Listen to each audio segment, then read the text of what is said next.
a Rua da Graça, Ribeiro de Lima, Silva Pinto, Tenente Pena, Mamoré, Barra de Bagi, todas as ruas, e do tempo de moleque do Bom Retiro, de descer para o campo de futebol do Amazonas, do Alfredo Maia, chegar à beirada do Rio Tietê, e eu tinha 7, 8 anos, eu ia lá catar lambari na mão.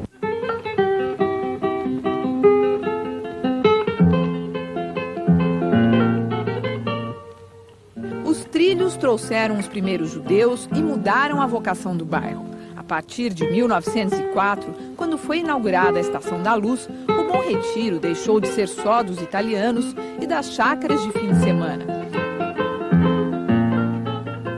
Os terrenos baratos eram perfeitos para os imigrantes que chegavam sem dinheiro. Mas eles tinham um inconveniente. Quando chovia, toda a parte baixa, metade do bairro, desaparecia na inundação. A enchente chegava praticamente à porta da minha casa, né? Então a gente brincava naquele negócio, andava de barco, era uma festa. Pra gente era muito bom, né? Quem tinha que sofrer enchente, o pessoal para arrumar as coisas era um transtorno tremendo, né?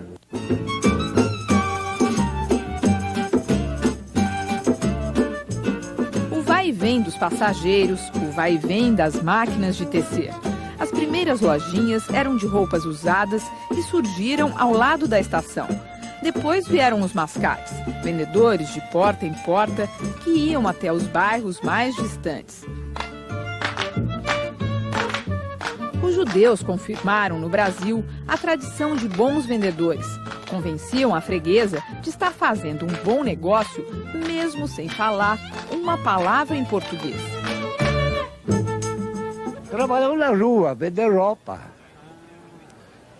Como todos os judeus fizeram isso. Então eu cheguei lá, bati na porta, se quer comprar um corte. Ela perguntou, você tem azul?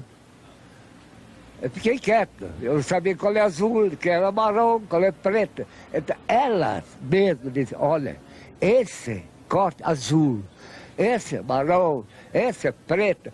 Por isso que te falei, que o brasileiro é bom, porque elas mesmas ensinavam a gente. 70 anos depois, Marcos Arditi ainda conserva hábitos do tempo de mascate. Passa os dias andando pelas ruas do bairro. Mas tudo o que ele tem para oferecer hoje são lembranças. Nesta esquina, todos os dias, ele se reúne com os amigos para falar em Yiddish, um idioma inventado pelos judeus da Europa Oriental. Por esta conversa, passam soluções para todos os problemas do mundo. Para tudo tem jeito, menos para a saudade. Aqui, eu sou única da Romania, quase todas é polonês. Uma é polonesa, outra é lituana. Eu sou o único que tem para aqui é romano. Como é que é a Romênia? A Romênia é assim, assim. Como é a polonesa? Assim, assim. Então, quer dizer, uma palavra traz outra. E vai em frente.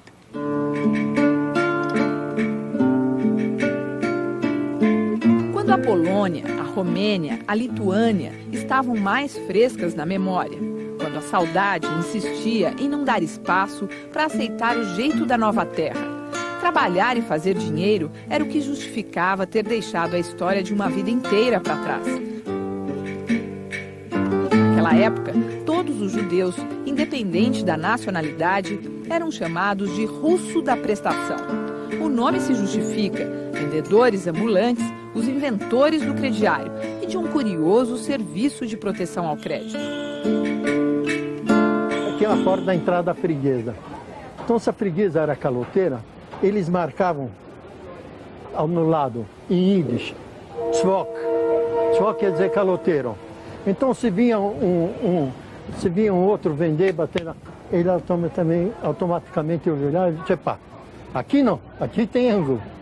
Agora, tinha os malandros, que vendia, a freguesa era boa, muito boa. Ele via que ele pegava, marcava lá, tzvok, para o outro ir lá não vender, e ele ficava com a era até uma questão de sobrevivência, mas no fundo já se sabia que não valia muito aquela assinatura, que havia malandragem nisso. E assim começaram, e assim foram trabalhando, carregando os pacotes, até conseguir um capital, montar uma lojinha aí no Bom Retiro e começar com o atacado. Vinham novos imigrantes, eles faziam o que fizeram com eles, dando aquele crédito, aquele voto de confiança, e assim foram crescendo, foram crescendo.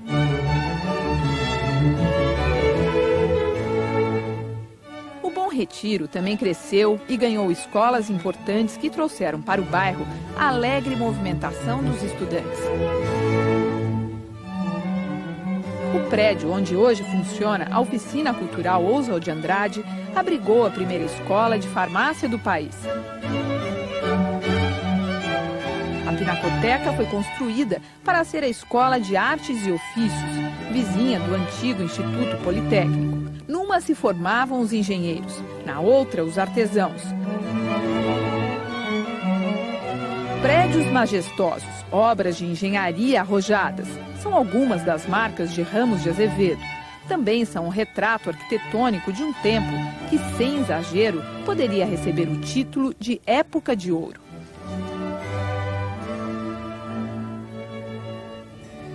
São símbolos que ele deixou de uma cidade que estava dando seu primeiro passo para se transformar em metrópole, uma cidade que deixava de ser a cidade marrom de barro, porque ela era toda de taipa. Então o tijolo vai permitir não só muito maior liberdade nos projetos construtivos, como vai se constituir também uma cidade clara, uma cidade com outros prédios com outra fisionomia, mais ampla, mais arejada.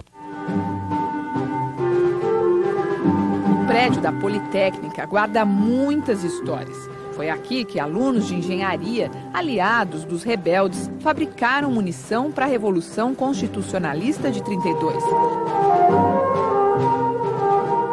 Foi neste prédio também que estudantes de todas as escolas se refugiavam da polícia e armavam planos contra o regime militar de 64.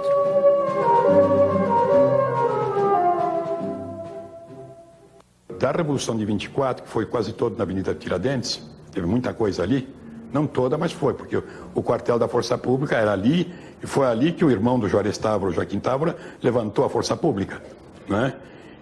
E ali, então, quer dizer, havia sobrado muita bala deflagrada. As cápsulas de aço, a gente partia, entendeu? Montava em cima de um negócio de madeira, com gatilho de arame, e socava pólvora, conforme o caso chumbinho também, não é? E atirava com aquilo. Mas a gente usava a ronqueira também para tentar caçar passarinho.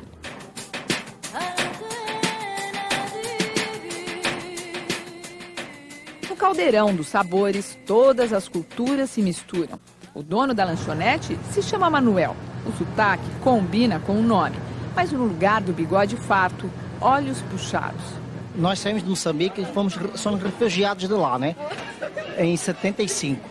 Aí viemos para o Brasil, porque o único país que poderia falar em português, né? Língua mais fácil para nós. Cheguei aqui porque encontrei o pessoal que falava grego, encontrei garçom grego aqui, mas daqui 3 meses eu estava perfeito. Entrei na cozinha, aprendi mais coisas. Tem lugar para todo mundo no Bom Retiro. Restaurante grego, fregueses judeus, comida mediterrânea. Quem está à frente do negócio é Traços, quase 40 anos de Brasil. Aqui falamos carneiro com vitela, tá certo? O tempero grego, uma delícia. Foi ao forno. Essas batatinhas acompanham o carneiro. Nossa, essa batatinha tá... E essa aqui, tá bom, uma torta de brizela, chama-se moussaka. Aqui, uma pastel de queijo. O segredo do grego, fazer a comida amanhã melhor que de hoje. Nós tínhamos chulet, né? Uma feijoada judaica, é o mais gostoso da feijoada, que é tradicional, é o kishk, que é uma linguiça recheada com aveia e banha de galinha. Nós tínhamos o krupnik, que é uma sopa de feijão branco, que é uma tradição nossa também aqui.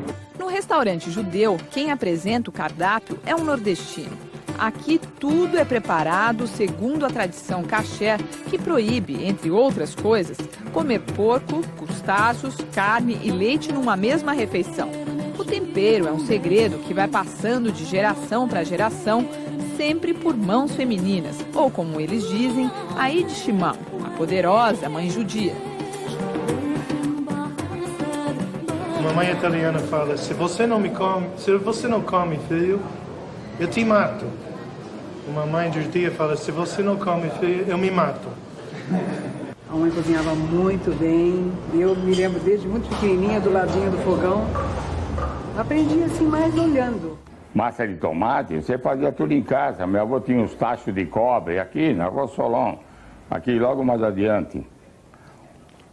Meu pai, por exemplo, foi o primeiro, em 1932, por aí, 33, nós fomos o primeiro a ter uma geladeira com motor em cima, General Electric. Vinha gente lá pedir gelo, porque era novidade, né?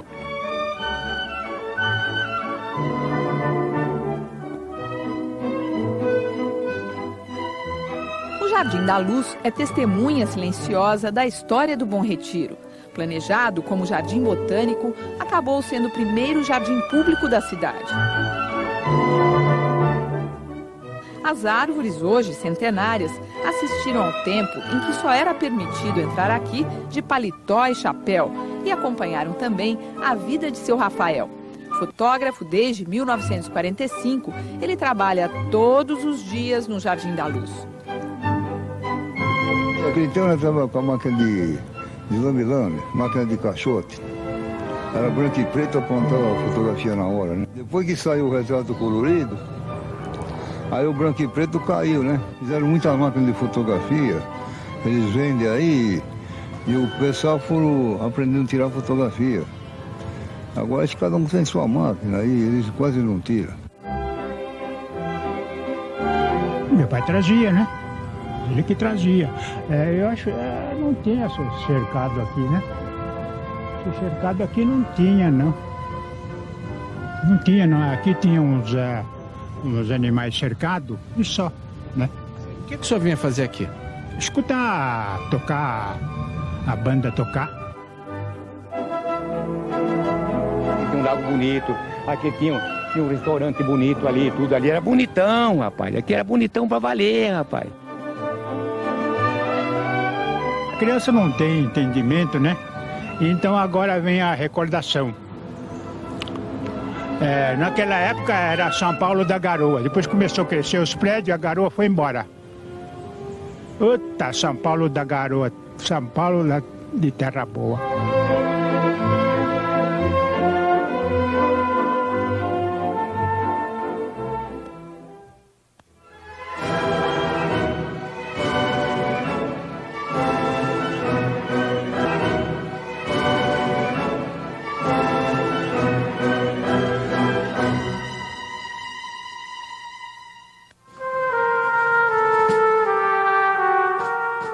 Os homens tiveram uma prova tão forte de quanto pode ser cruel a intransigência.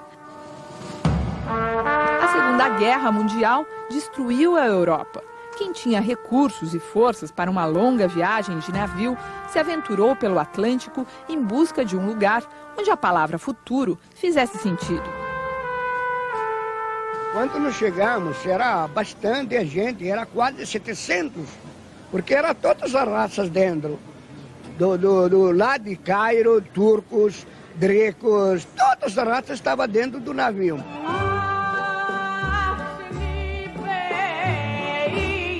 Uma mesa de gregos, lugar ideal para tomar o vinho típico do país, Uretsina. O brinde celebra a cumplicidade de homens que viveram o mesmo destino. O pão e as lembranças vão sendo divididas e compartilhadas com a sabedoria de quem, ainda criança, sobreviveu à guerra. Com 15 anos, 16 anos quase de idade, apanhei da polícia, só pelo fato de ser contra o rei. Lá era só dizer que era contra o rei e era comunista. Nunca foi comunista. Simplesmente era contra o rei. Era democrata e sou democrata convicto. Cerca de 6 milhões de judeus morreram durante a Segunda Guerra. Dentro da Europa, a fúria nazista era devastadora. Os judeus foram humilhados e perseguidos. Naquele momento, a única vitória possível era continuar vivo. Fugir foi o destino de muitos. Em terras brasileiras, mesmo com as dificuldades de todo recomeço, eles encontraram a paz. Quando vim para cá, deixei os meus avós, meus tios, e realmente se foram embora todos eles, vítimas do nazismo. A gente perdeu muito. Por outro lado, ganhamos em estarmos aqui no Brasil.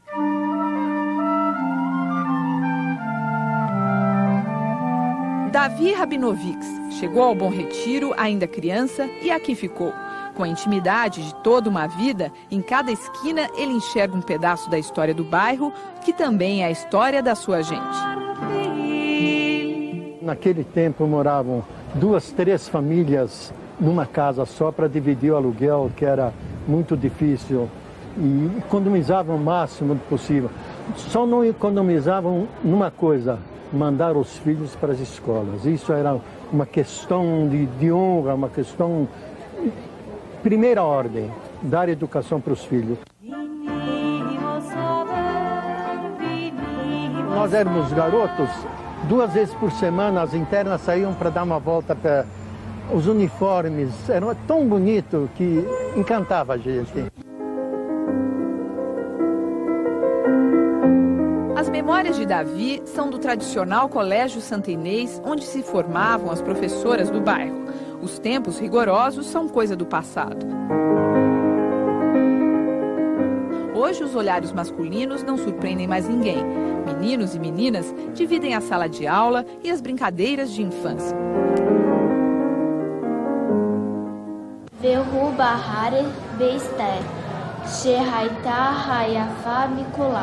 Na generosa América, os judeus aprenderam a se misturar.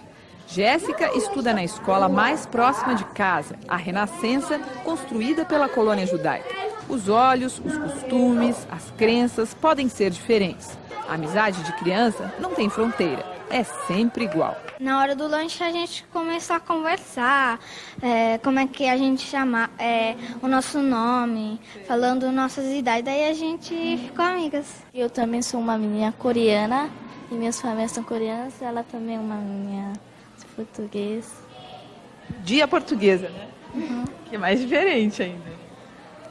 Imagino que a casa dela é meia quadrada, que os telhados são meio triângulos com uns desenhos, com uns leões. Eu preferia essas moças moça de família, assim, eu não tinha, assim, eu gostava dessas moças que, né? A gente não pode falar, né? Essas moças aqui. Não sei que intensa magia teu corpo irradia que me deixa No tempo dos bondes, sexo era assunto quase proibido. Namorar só em casa e sob a vigilância dos pais. Nos rígidos anos 40, uma decisão do então interventor Adhemar de Barros alvoroçou o Bom Retiro. Ele decidiu levar as prostitutas que ficavam no centro da cidade para o bairro.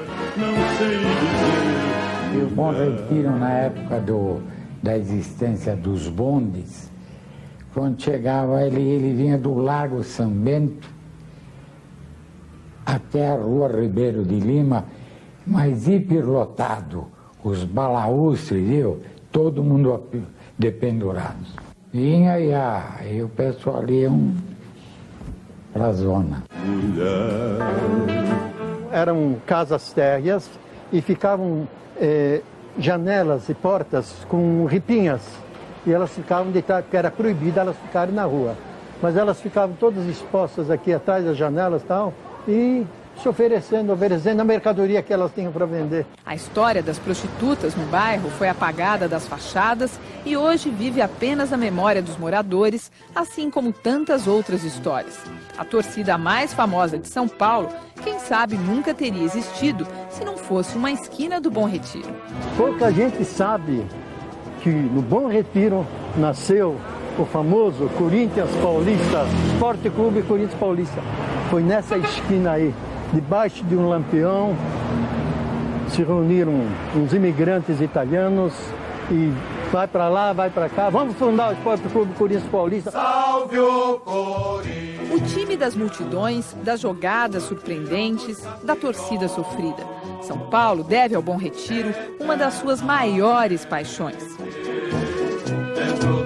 nossos corações. Corintiano a gente nasce, né? Tanto que meus filhos, todos, apesar de não terem nascido no Bom Retiro, a minha família toda, do meu lado lá de casa, todos são corintianos. Entre fotografias, Abraham Scheiman relembra sua história no Bom Retiro. Foi lá que ele recebeu as primeiras lições de uma profissão que não se aprende na escola. Aluno aplicado, hoje é presidente da Federação do Comércio de São Paulo. Meu pai e minha mãe, lá na Polônia, que eles nasceram em pequenos lugarejos, eles costuravam, trabalhavam em oficina de costura. Faziam roupas de mulher, de homem. E meu pai veio direto para trabalhar numa oficina de costura. Os meus pais trabalharam aproximadamente uns 20 anos como empregados. Aí. Depois é que eles se estabeleceram com um pequeno negócio deles, mesmo compraram as máquinas de costura e tal, e conseguiram se estabelecer e produziam e vendiam. Abraham Scheiman fez o mesmo caminho de muitos filhos de imigrantes judeus. Alguns como profissionais liberais, outros como comerciantes, enriqueceram e deixaram Bom Retiro para trás.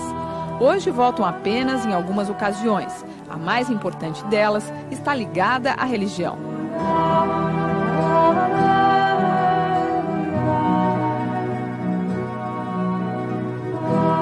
A pequena sinagoga é uma das mais antigas de São Paulo. Surgiu da mesma maneira que muitas outras na época em que chegaram os primeiros imigrantes, de improviso, numa casa. Hoje são 11 no bairro. Essa sinagoga, a família frequenta há praticamente 4 gerações, então não deixaria de fazer a cerimônia religiosa do meu filho aqui. O Bar Mitzvah é o momento mais importante na vida de um menino judeu. É quando ele ganha a maioridade perante a religião. As mulheres assistem à cerimônia separadamente. É a primeira vez que Pedro usa os símbolos em frente à cabeça e o coração. Eles lembram que o judeu deve agir sempre buscando o equilíbrio entre a razão e o sentimento. O Pedro irá agora passar pela sinagoga como um jovem maior de idade perante a nossa religião, e os amigos e familiares delicadamente vão demonstrar para ele como podem ser doces os caminhos da Torá.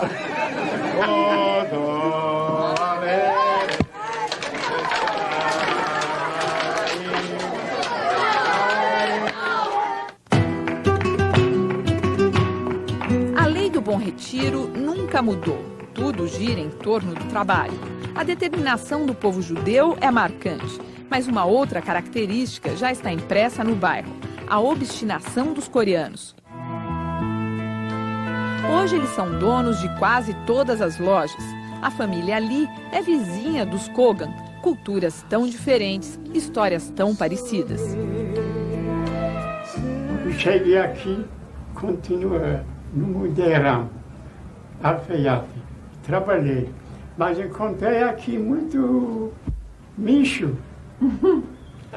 Sei. Até que pensei, Brasil é uma outra coisa. Eu montei a confecção com minha mãe, né?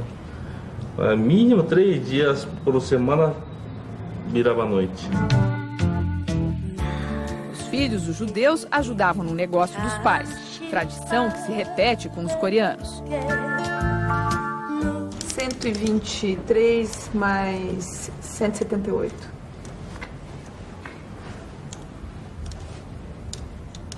$301. Um bom casamento é a garantia que a tradição da família será mantida. Ainda há judeus e coreanos que acreditam nisso. As novas gerações até que tentam se modernizar, mas as tradições milenares ainda dividem corações apaixonados. A pessoa que eu mais tempo fiquei foi numa não judia. Fiquei 2 anos com a pessoa. E você dizia que ia sair, que ia fazer? Eu dizia pra ela que eu queria casar com uma pessoa judia. Eu dizia pra ela. Então, é assim, um gostava muito do outro, tal, mas a gente sabia que um dia ia acabar e que não ia ser eterno. Filho é mais importante do que filha. Filha vai casar com outra família. Filha, depois de casar, não é mais ser nossa família. Os instantes gravados no papel levam a família Kogan a viajar no passado. A origem da família é um tesouro para os judeus que se reúnem para lembrar e contar histórias dos velhos tempos. Tempos que os Lee fazem de tudo para apagar. Quando parti na Coreia, eu joguei quase tudo, né? Por quê? Porque limpar, esquecer coisa como que é falar? Muita lembrancinha, não dá para andar direitinho, porque só pensamento do passado, o passado atrapalha andar para frente. Os judeus se esforçam para que o mundo nunca esqueça a perseguição nazista. Os coreanos ainda se perturbam com a memória recente da guerra que dividiu o país. Cada povo encontrou seu jeito de lidar com o passado. Foi assim, com a garra de quem um dia perdeu tudo, que os imigrantes não pararam mais de escrever a sua história na história do Bom Retiro. I love America, her secret's safe with me.